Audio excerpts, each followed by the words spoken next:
Hey yo, it's your boy Monster Man Rocco. It's your boy Swagger Rock. This is Snack the Ripper. Hey, you rap for those who don't know. Master Ace. You are now rocking with the best. Breaking Records Radio. Breaking Records, man. Breaking Records Radio. Breaking Records Radio. Breaking Records. Breaking Records. Breaking Records Radio. Let's go. Breaking Records Radio. Press 5 now, you check Breaking Records Radio. Breaking Records, man. Radio is like the place to be. I don't fuck strange music, dude. You're now listening to Breaking Records Radio. My name is Alex Kuchma, and I have here with me yet another legendary guest, the producer behind one of the greatest rap clicks to ever come out. Of course, I'm talking about BUCKWILD. On top of a new album out with Flea Lord titled Hand Me My Flowers, he also has a couple instrumental projects that recently dropped as well. That's what people got to do now. Yeah. Looking for that. I talked to Pete, we said the same thing. I never get it, so just hand me my flowers. I think I deserve it. 100%. Yeah. You're one of the best producers. I think most people, especially when they're talking about that New York kind of early 90s sound, your name always ends up coming up in conversation. And I want to talk about kind of that early 90s and some of the early history as much as possible. And I want to kind of go into the origin of Diggin in the Crates, DITC. But before we do that, what ended up getting you into production? Because I've heard you talk in different interviews that you had like opportunities to start like a rap career if you wanted to, but why production? Were you into other elements before that, say breakdancing, or were you rapping before you kind of formed DITC? No. Well, when I came into DITC is when I met Finesse. Gotcha. Finesse was doing mixtapes, and I was doing mixtapes. And we went to see my boy Will from Rockin' Will, and he was like, hey, can Finesse do mixtapes at your crib? I was a fan of Finesse from, hearing his first album, after, Funky Technician. So here in Funky Technician, I walk in, and this is the guy that we be going crazy for. We be playing his music all the time. I'm like, hey, meeting Finesse. I was like, hey, sure. I met him a couple of times before, and I'm like, yo, it'd be an honor, So how did other people start coming into the mix there? Because eventually it turns into like a really large collective with all kinds of cats and people like Fat Joe as well, which I wouldn't necessarily expect. Fat Joe, Diamond brought Fat Joe in. When I came in, when I met Finesse, it was just him, Showbiz, and AG, and Fat Joe was touring along with it. He was making his stuff, and Diamond was helping him. So with Diamond, Finesse, Show, AG, that's the core members, those four right there.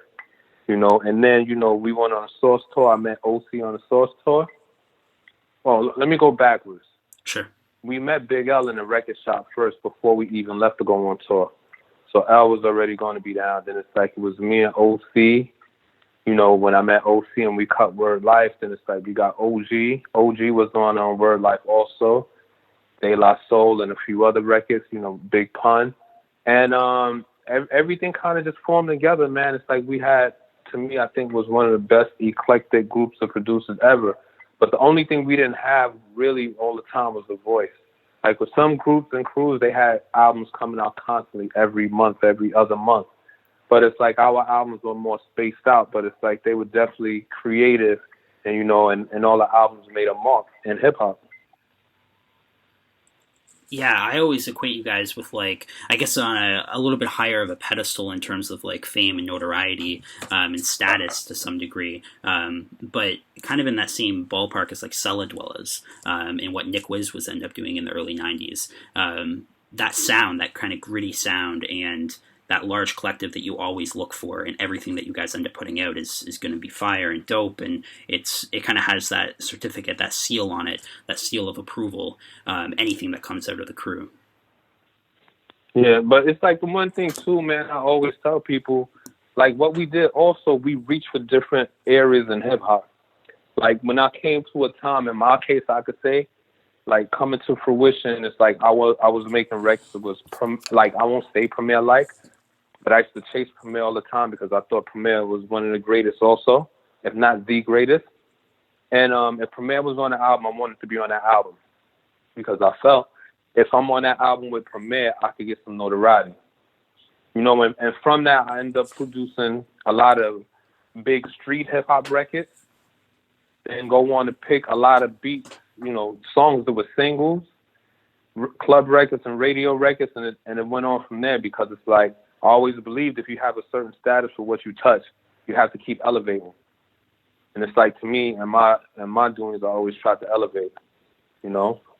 Yeah, no doubt. A lot of those producers in the 90s, especially, again, coming out of New York, so your Q-Tip, Premier that you mentioned, yourself, Large Professor, what have you, I always feel like at that period of time... Diamond? Yeah, Diamond D. At that period of time, it really felt like a community. Yeah, Pete Rock, of course, Pete Rock. Oh.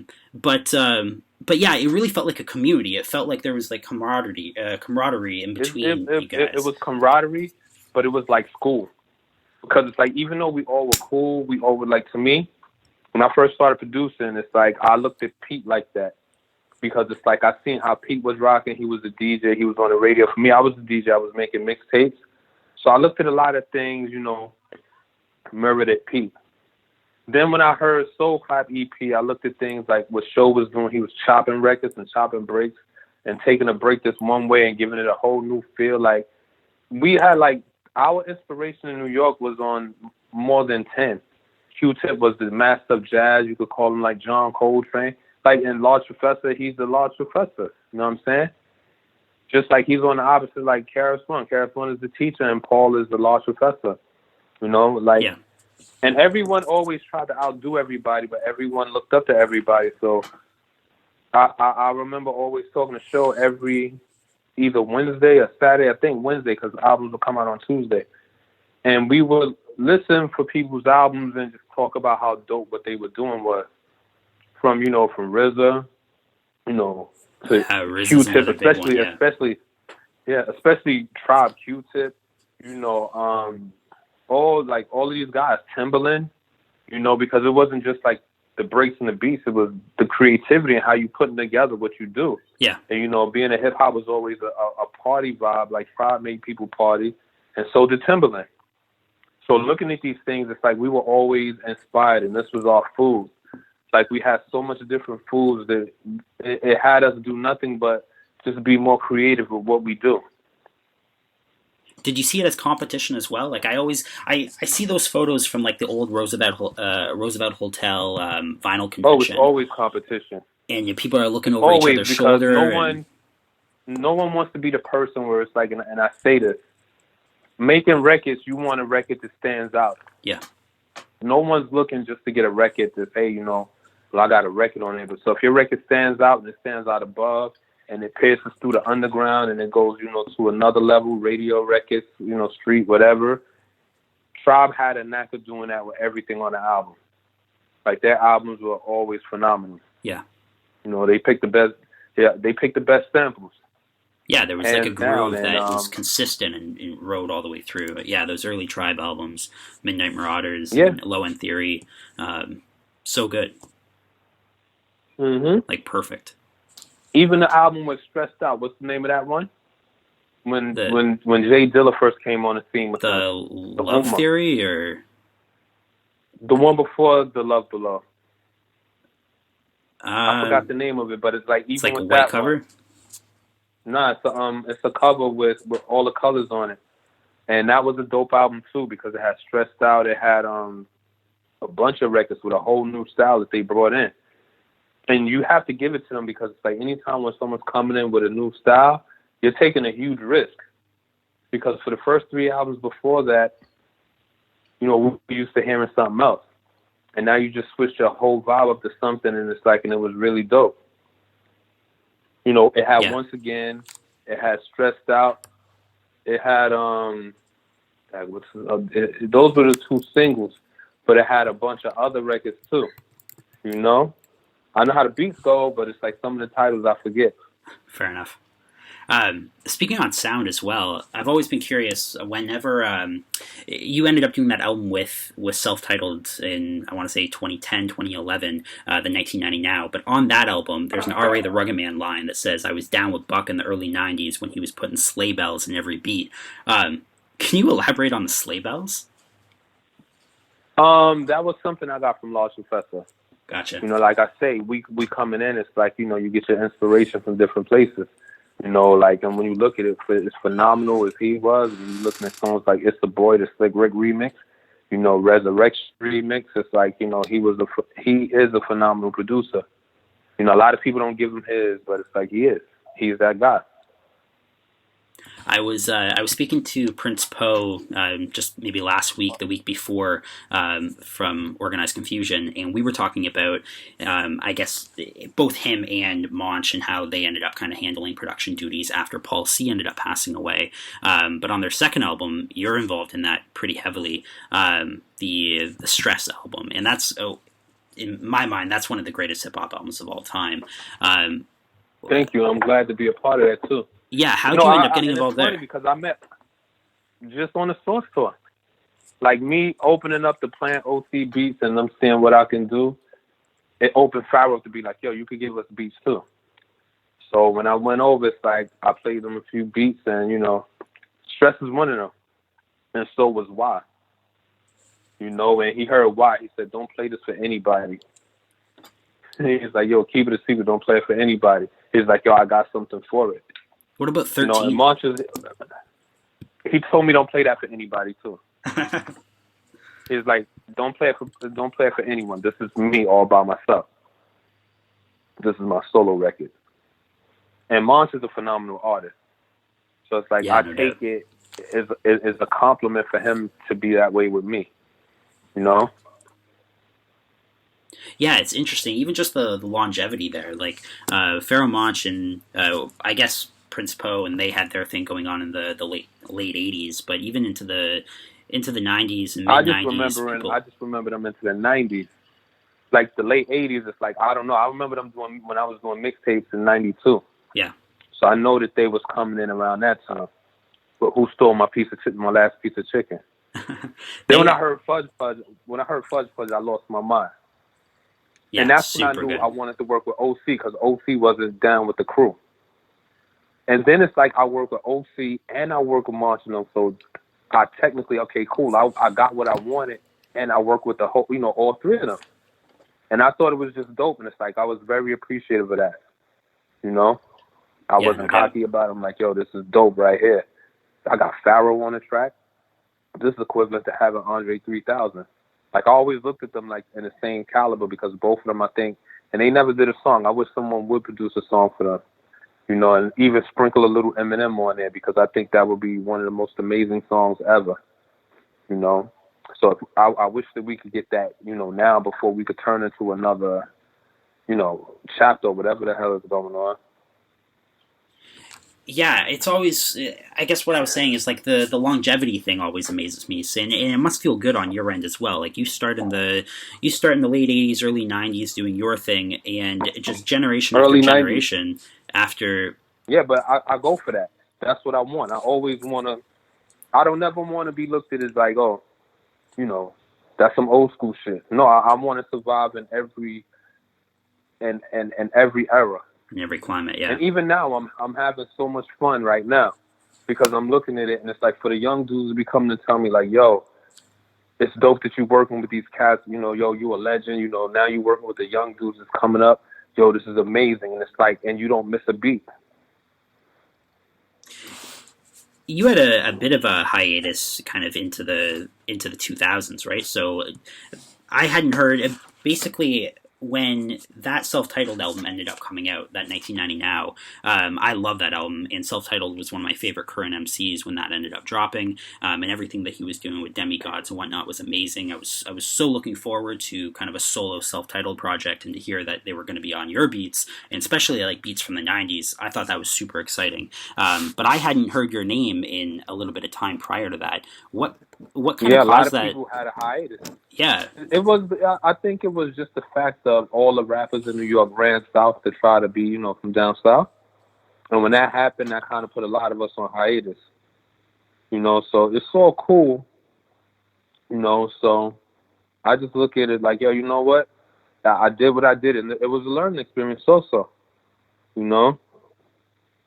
So I was like, okay, cool, That was dope, and then it's like, I had to learn also, so, Alchemist, he would always give me a few words, like, even, because I think right after Self-Titled, I did the album with Mayhem. Yeah, Mayhem. And he was like, yo, this album is dope. Yeah, he's like, yo, this album is dope. Don't stop. Yo, just keep it going. You can't never stop putting out music.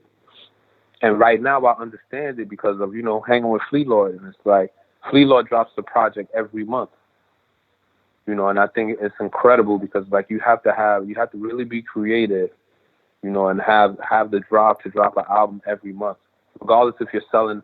We're not in the age where we're selling 1 million records. Like seeing Griselda, they open up the doors where underground dudes can sell 1,000, 1,500, 2,000, 4,000, whatever. But when you're doing that every month, you're moving the same thing. It kind of equals up to like, you know, what people are used to. Yeah, it's amazing. You know? A lot of those, you mentioned Griselda, but a lot of the those like I guess like Buffalo rappers and upstate New York rappers and that underground scene that's coming out. El Camino always has one in the chamber. All you know, the it's time. like I look at it and it feels fun because it's like I feel like I'm a student of the game again. Because it's always something I'm learning, and it's like, and I'm meeting so many dudes who are dope. Like even with Rashid Chappelle, this is another guy. Like, and I'm just like, yo, this is crazy. You got so many people who rap and they rap for real, and it's like no one's really walking around saying, "Oh, this is whack," and this person is this, and it's like this ain't it, and it's like, nah, B. They just appreciate everybody and what they bring to the table. So it's not really a lot of cause for it's like, oh, this ain't really hitting, even though, you know, it could be whispers around, but you know, when you have all these people who are rising to the top, man, this is the most incredible thing because now you have something that's about to be amazing. You know, I didn't even know, like, when I did the album with Pounds, all these guys, the young dudes was telling me, like, yo, this album is ridiculous, it's phenomenal, it's this, it's that. Fleetwood Project, it was the same thing. And now I feel like 90s doing remixes where it's like, you know, you're dropping remixes and people are really appreciating them. Yeah. And I'm like, wow, man, if I could keep doing this would be amazing. It doesn't age you, you know, because anytime when it's like, when you can come in and with the younger guys who are there and you can make music for them on their wave, this keeps you going, you know? Yeah. The fact that you have albums with like Flea Lord, for example, it's like a testament to how much you're able to actually keep up with what's currently coming out. I think one of the biggest criticisms of today versus like the 90s is just the floodgates are open and it's kind of watered down. There's so much material getting put out day after day. How do you end up keeping up with a lot of this shit? Well, like I said, for me, it's like I'm a fan of the music. You know, it's always been competitive for us, and it's like looking at the guys who are there. You know, you want to be mentioned great and greatness, and it's like when I see, the younger dudes praising, the album and the beats, like, yo, who did these beats and these beats? Like, that's my testament that makes me feel good. Yeah. I have my people from my time, and that's cool.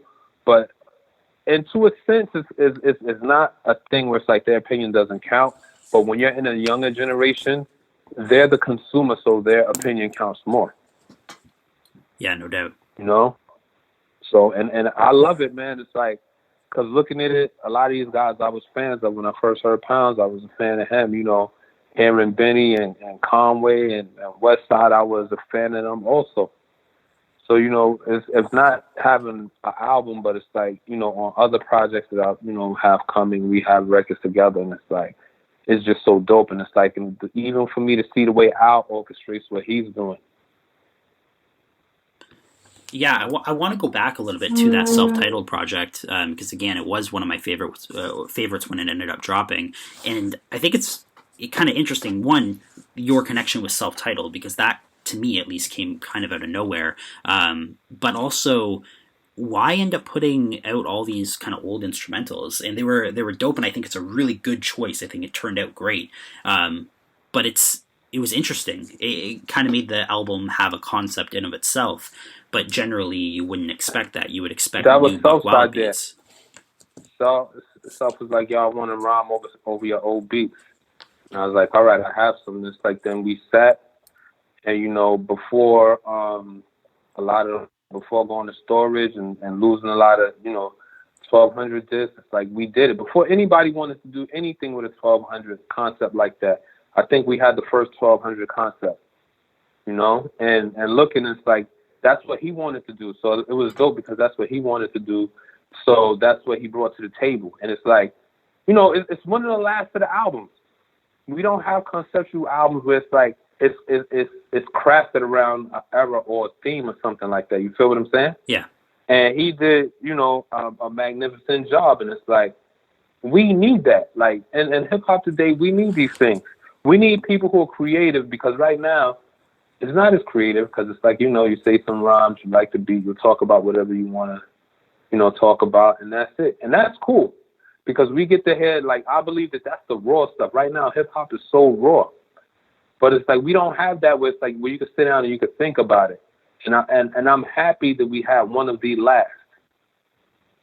You know what I'm saying? Yeah. So we have one of the last of these albums that people have, you know, and that's an amazing thing, you know. Yeah, so I also I'm like, feel. yo, you know, Go on. huh? I also feel that. Sorry, I also feel that it kind of started this wave of kind of like legends. 1200? Well, no, just like legends teaming up with kind of these new underground acts. And of course, Self-Titled's been around for quite a bit. He was doing some like early demo stuff in the 90s as well. But after that album ended up dropping, you have people like Apathy doing a whole album with OC. You have more of these albums getting put out where it's like collaborative efforts between these new underground guys and these like OG legends in the game. And that was... Well, it's good for the OG. Because when you look at it, you have to learn, and it's like, this is what I do. So it's like, for me, this whole, before the pandemic, it's like I was going to all of these shows, you know, with like Flea Lord and, you know, Benny the Butcher, Conway, you know, West Side Gun, all of these shows that they had, whether if it was a drama, you know, at the hole in the wall spots, not, you know, saying the big spots, you know, where, you know, hey, you know, we're going over here to such and such club, you know, and it's like 2,000 or 5,000 people in there, and you got a dude who's doing hit records. No, I went to the essence where it started from. And that was it for me, because it's like I needed to see that. I needed to have that energy. Yeah. And also what was dope, too, because Muggs was there. Muggs was there all along. And, you know, like I said, the kids who were there, they were like, yo, you know, they're not kids, but they're like, yo, it's dope that you and Muggs come and support us. Every time it's a show, I see y'all two there. Yeah. And I'm like, yo, that's really dope. Because that's how, and what happens is I think that this will become like a new thing where it's like, oh, I'm going over here because if I could find an artist, I could get some burn. And these dudes, like I look at it, these dudes are doing it, and I tell people they're going to do it with or without you. Yeah. So if you can get in with it, that's cool. But if you don't, it's going to be fine anyway. I mean, look at Griselda. You know, Darren just really dope, but it's like they had Al, but they were moving regardless. You know? Yeah, so I think Muggs is a good that example. shows. Yeah, Muggs is a good example. Like he had that Versus series, and he did that album with Jizza, and he did that album with Sick Jacket, and those people are in his camp. Well, Jizza not, but Jizza has his own credits, right? But then he did an album with like Ill Bill, which I would consider. Wu-Tang and Cypress Hill. That's the crazy thing when you look at that. You know, and Muggs is such a cool guy. You know, he's done a couple of albums with my boy Mayhem. You know? Yeah. And it's like when if he's in the studio, if it's not right now, if it's not, you know, even Muggs, it's me, and it's like the only other person I know he's in with right now is Harry Freud. Like people are looking, it's like they want to be where hip hop is at. So these are the guys that they talking about, this doing this and doing that, and this is authentic. I need to be right here. I want to be where they're at, so I can be okay. You know, I want to be praised, and it's like it's nothing better than being praised by people who are you know, and the same jobs that you do. So look at it. Everyone's talking about, and it's like it's not for nothing.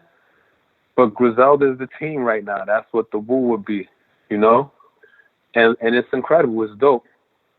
Can't be mad at them. Yeah. You know. I look at it, I think it's dope because it's like you earned something that nobody else could take. Like you came in as the new dudes, and it's like when people didn't think that you can build this up, you built it up. Yeah. You know? When nobody knew who y'all was. It's not like, you know, y'all was rocking, but people didn't really know of Griselda. And then people just started finding out little by little. You know, the shows grew and grew and grew. I've seen some of the early shows, and then being in Sony Theater with them, I was like, yo, this is crazy. You know? And at the same time, they're pulling people along. Yo, we need to do something. And it's like, and they're taking guys, like, you know, I've seen them even bring out Smoke, you know, even Flea Lord, you know, all type of people. You know, Dave Rock is on a level because he came first. You know, him, like, you know, West Side and Rock, I remember I'm doing something. I'm like, yo, this is what has to happen. this is how hip hop works. People aren't out excluding people. You know, they're getting with people, and it's like, and they're making fire. You know, and that's what it's about. It's about the love that people share. There's no fights. There's no nothing there. It's just everybody having a good time. Yeah, you mentioned Flea Lord dropping an album every month, but the guys in Griselda were also just putting in mad work before they signed to Shady. Yeah. And even now they're putting in a lot of work, but at the time it was just like those Buffalo rappers in upstate New York, it was just time after time. Like if you were checking blogs for any period of time over the last 5 years, you would see one of their projects out every week, consistently. Well, let me say something. A hero of mine told me that too. We were in Beats Per Minute and Diggin studio, and he told me, he said, yo, we're in a different time. If you're not putting out music constantly, then it's like there's no need to do it. He's like, yo, because people are more inclined. They don't want the hit record from you. They want the catalog. They want to go through their phone and have all of these albums and talk about the records that you did on the album and what it made them feel and whatever. And then when I seen them do it, and, you know, it passed by, but being hands-on with Flea, when Flea is doing his records and talking to him every time when the album about to come out, I got it then. And I'm like, yo, you gotta have your site up to dropping the album every month. I'm trying to drop an album at the end of every month, the same way Flea Lord does. Yeah. If I could throw one in the middle of the month and do it, I want to do it too. If I don't sell 1 million records, I don't care. I don't care if anyone is like, oh, you know, all the beats is hot. I look at Flea shit and it's like everyone on the internet is talking how hot the beats is and how dope the album is. Like they smashing, you know, the album with the beats and the rhymes. And to me, that's better than, you know, anything else, because now it's like, that's what makes us able to make another record. So every time when someone says that with Flea when he comes out, that makes him able to make a new record. So for me, this is going to make it able for me to make a new record. You feel what I'm saying? Yeah. Yeah, that album, like Hand Me My Flowers, and you talked about Praise a moment ago as well. But based off of that title, do you feel that you've gotten your flowers as of yet, or do you feel like that's still something you're earning? I'm always earning, because it's like I'm not done. And looking at it, I've never been everyone's favorite, you know, when they get the album, like, oh, Preemo's working with them, he's on the album. Oh, Pete Rock is. I was always like a stepchild is. But it's cool because I look at it, Preem and Pete are my heroes. Since, looking at Illmatic and Mech and the Soul Brother, Daily Operation, etc., these are heroes of mine.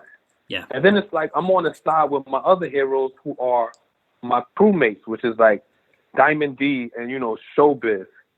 Hip-hop doesn't get any better, so it's like, I think for me, it's like it's always been great because it's like of the people that I've been around. And coming into hip-hop as a fan and then working with people that you're fans of. Like, I was coming in, I was a fan of Organized Confusion and OC, and it's like, those were the first 2 albums that I had come out. Yeah. You know what I'm saying? I was a fan of Finesse, and I'm running around New York with Finesse, going to shows and DJing from it at his show. Life doesn't get any better than that, where it's like you go from doing what you do and being a fan of the game and loving it to working with the same people who you idolize. Yeah, it's a good feeling. It's a great feeling. And it's like, it's something great to have because, like, look at it. It always makes me want to be on another level. So I will always be the guy who looks up to them. Yeah. Looking at Show put out the Red EP with Soul Clap, etc. Shit, I remember looking for that to buy it. Like I say, being a DJ and being a rap fan, I got 2 free copies from Show, but I'm like, yo, I would have easily purchased that. You know what I'm saying? Easily. And it's like, the days, like, I think we're bringing those days back when you hear something and you want it. And that's the one thing I see that's going on now. And it's cool to have the pop artists because you need a balance with everything. Oh, you can't play Conway and West Side on the radio and Flea Lord. So what do you play? Oh, you play French Montana and the rest of them. Yeah. And some of these guys are fans of these guys. When we put the album up, I seen Kevin Durant, right on, it was either Conway's post or Flea Lord's post. And I'm like, wow, this is big. It's like, it don't really get no better. It's like at least with Instagram, you get to see who's checking you and who's feeling what. When we was in the 90s, we couldn't. So it's like we was always oblivious to everything going on. So yeah, it's great to see that different you're now. just putting out this work time and time again. You mentioned that you have a few more things on the go as well. In addition to the Hand Me My Flowers, you also dropped a couple different instrumental projects this year. Is that something that you plan on continuing? Like those like archive beats similar to what we've seen in like 1990 Now, or what the new project kind of offered? Yeah, probably so. I think if I do another instrumental, I'll do one with an artist and put an instrumental with it. You know what I'm saying? Where it's like we take the beats that was just sitting around, do songs to those, and then put an instrumental album with it.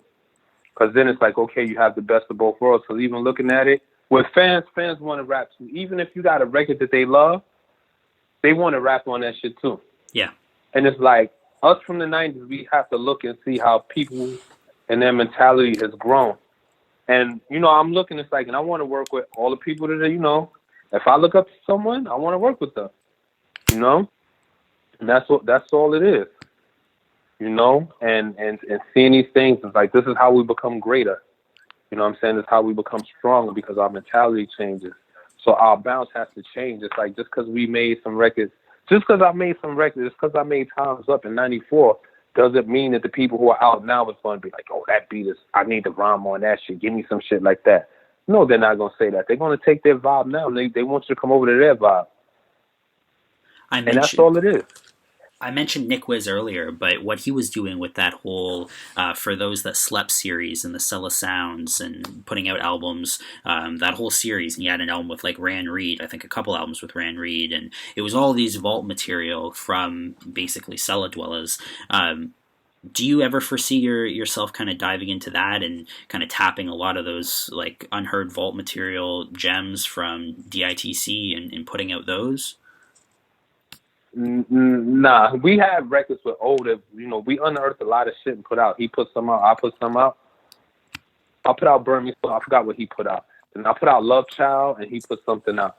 And it's like I put out a couple of records that I like. I'm not going to go crazy with that, because I believe even then we need to live in the future. And right now with hip-hop, the future is now what people are doing. Gotcha. You know, that's cool. And it's like, but to me, it's like, this is where I'd rather be. And it's like, this is how I spent my whole career. So when I was working with guys like FT and the rest of these guys who was up-and-coming guys, you know, and remixing and doing songs for them, they became the people in the underground that people wanted to work with. So I would rather spend my time like that with creating the future than to living in the past. Fair enough. So what are you currently working on right now? Well, right now, by the time this drops, by the end of the month, I got a compilation coming out. You know, it's got some cool songs. Then I'm working on, well, I've been just doing songs with Rashid, giving him beats just to see what he come with. I like him as a person. I think like he's dope, you know. I have a project coming with Sonny Jim, like he's a cat from overseas. I did a compilation with Tough Kong, you know, of remixes, and this is coming along pretty dope. It's like I'm just working. I'm looking, I'm trying to unearth the new, and I'm trying to see what I can add on to this game of hip-hop that we have right now. Because it's kind of stale. Like, when you look at it, and I understand, and I look, like, yo, artists have to work at a road runner pace. You can't get caught trying to do an album for 3 or 4 months. 3 or 4 months, once the other dude did the album, and in a month or two, that album is gone, and he's working on another one.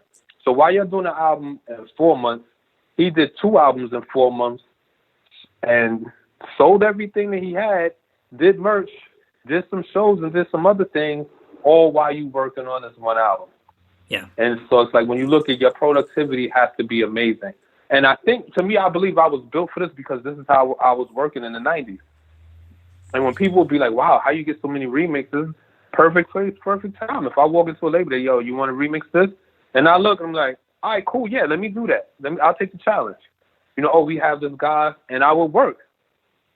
So I always had a high workload trying to create someone new or something new. You feel what I'm saying? Yeah. So I will always take that. You know, when I met, you know, Skilla and Gru from True Criminal, even like I say, with FT, that's how it came about. Yo, we got this kid, you know, we want to see if he works. All right, come on, yo, let's do it. Has you this know? has this kind of situation in the world right now, in terms of like COVID and quarantine, has that changed your workflow at all? In terms of just not being able to go to different studios and doing everything at home, or is that generally what you've been doing? That's definitely a part of it. But it's like one thing it has disciplined me more too. How so? Because now I'm forced to do it. So I come in, like when the COVID first started, that was right before I put out the instrumentals. I compiled the instrumentals right after the Pounds album. We was going to work on the David Boss project. It didn't happen. So after the Pounds album, I threw those two out. After those two, now we fast forward. And I'm ready now to have this other album. It's slated for the 1st. So I'm on schedule with everything. And it's like, and even like I say, with the Tough Kong thing, I just have 2 more remixes to do. And that's done. And Sonny Jim, I'm waiting for him to finish his. And, you know, everybody I know, it's like, they like, yeah, you know, I like the kid Sonny Jim. So when these people who are in this and this underground thing, they know it. Like, I can hear and be like, yeah, this kid is dope. Everyone has a fan base. So it's like, when you look at it, hip-hop is cutting into so many pies that it's like, you know, morsels, bites. So you can come in and say you could do a lot. You know? I don't look at myself as a person, you know, where it's like, yeah, I did this and I did that. Because people always be like, yo, what have you done lately? When's the last record you had to drop? Oh, you did the Jada record on Jada's album. That was dope when it came out. That was right before this COVID shit. I'm going to always be relevant with that era, those people there, and I'm going to be relevant in this because I'm loving this right here, and I wish I would have took Alchemist his advice earlier. Even having a studio before, I could have did 3 or 4 albums with Mayhem if I knew how everything was going to be working. Yeah. You know, and besides Mayhem, I could have did other albums too. Because if I had my studio and I'm working like that, it's like that opened up doors for a lot of different people. You know, I love working, and it's like I love the drive, and it's like it's like I don't have to worry about anybody like, nah, we need this kind of record. And that was the best thing about Fleet Lord shit. Because looking at it, it's like you get to see joints where people are loving the beats that, you know, some other rappers generally couldn't see it, you know? Yeah, I'm so excited to be able to hear new BUCKWILD material on a regular basis, and it seems like you're putting out more and more work over the last year or so. Man, I'm happy to do it. Yeah. You know, I'm looking like, I looked yesterday and I'm like, yo, you know what? I don't have enough. I need 2 more to put in a can. Like, even though I have these other 2, you know, I have a friend of mine, he does videos, so it's like I'm trying to get him to help me with videos. He's done 2 for me. He did a video with Rashid Chappelle, and he did another video for me with Chuck Strangers. Like, Chuck is my guy. I like him too. He does beats for Pro Era, but he also raps. Yeah. People are asking him for beats, but no one's asking him to rap, and he raps dope. So I'm just like, yo, you know what? Let's just do it. Because now if I can help you change the temperature of what people are going to look at you as, then that's something else. Yo, you do beats, but you rhyming on Buck beats? What the hell is going on? Oh, that song is hot. I didn't know that was you. So this is my thing. This is what I like. I'm the person who likes doing those things, not worried about, yeah, I'm going to do a joint for this dude, and when I do one for him, people know. Let me create the vibe. When I create the vibe, now we doing something else. You know? Man, it's so nice to hear that you're keeping busy at the very least. And like I said, I've been a fan ever since I've been aware of your music, and I'm still a fan today. So yeah, I'm excited. Man, I look at it, man. I appreciate it, but it's like I've been a rap fan forever. Yeah. Anything that had to do with hip hop, I was a fan of. You know, we used to go to Stretch and Bob, which is in the show that I should be at. But we would go to Stretch and Bob to see who was rapping there, who was going to be there, see what records they play. You know, to hang out with the radio guys. Yeah. You know what I'm saying? So looking at it, it's like I've always been a rap fan no matter what. You know? Going to the studio with AG. I've known AG forever, before rap. But to see him do what he did and be in the studio when they doing certain records on Goodfellas, you know, it's an amazing sight, an amazing energy, you know? And it's like, you know, for me to do what I did, I looked at it the same way, like, wow, you know, I did this shit. I've done this, and people like me for this. I didn't think it would happen, you know? But it's a beautiful thing, man, and I'm very appreciative of the energy people give me, the good, the good thoughts, the blessings, everything. Yeah, I'm super glad. I'm excited. Again, I can't thank you enough for taking the time up to speak to me here today. Where can people find you, and where can people stay up to date with the current music? Let that be Bandcamp or streaming services, what have you. Well, it's going to be DITC BUCKWILD.bandcamp.com. That's the music. We're going to be posting music a lot of music coming. Like, we just getting started. Twitter is BUCKWILD_DITC. And on Instagram is BUCKWILD_DITC. Perfect. But if you looking for music and stuff, I look at it like I say, Bandcamp seems like it's social network with music, and I'm stoked to have that. And it's like looking at it, and even seeing, like I said, it's a young man's game on there, and they're controlling it, and I'm just learning it. So I'm learning also to try to figure it out. So right now I look at this, I'm the fan, and it's like I'll sit on the side and I'll learn. Yeah, for anyone listening, I definitely end up recommending to go check out what BUCKWILD's been doing over the last little while. And if by any chance you're not familiar with this history, go do your homework. It's just classic after classic after classic, working with people like Biggie, you know what I Jay-Z, need to do? whatever. I need to probably put up a list up there. Yeah, production credit I know list. I can't, but it's like I can put up a production credit list, but I was gonna put up MP3s, but I know I can't. So what I'll do is I'll make a list and I'll send them to iTunes. Because I know I could do that, right, and I could publish it. No doubt. And to me, I think whatever people were into, it's like I've done. If you're in the underground, I have that. If you're in the street hip hop, I have that. Commercial hip hop, I have that. R&B, I have that. And it's like I've been getting, a lot of praise for a lot of things I've done, like I say, and I just, it's like it's humbling, because it's like it takes people don't have to like your music. They don't have to like you. They don't have to buy your music. But it's like to be here to this day and growing with it, it's an amazing feeling. No doubt. Again, I can't thank you enough. I would love to have you back on in the future whenever you have more shit coming out. We can talk about that in more detail. But again, thank you. It's all cool. I appreciate you, bro. You can just keep in touch, and it's like, and we can figure it out. All right. All You right? have yourself a wonderful day. You too. All right. Bless up. Peace. All right.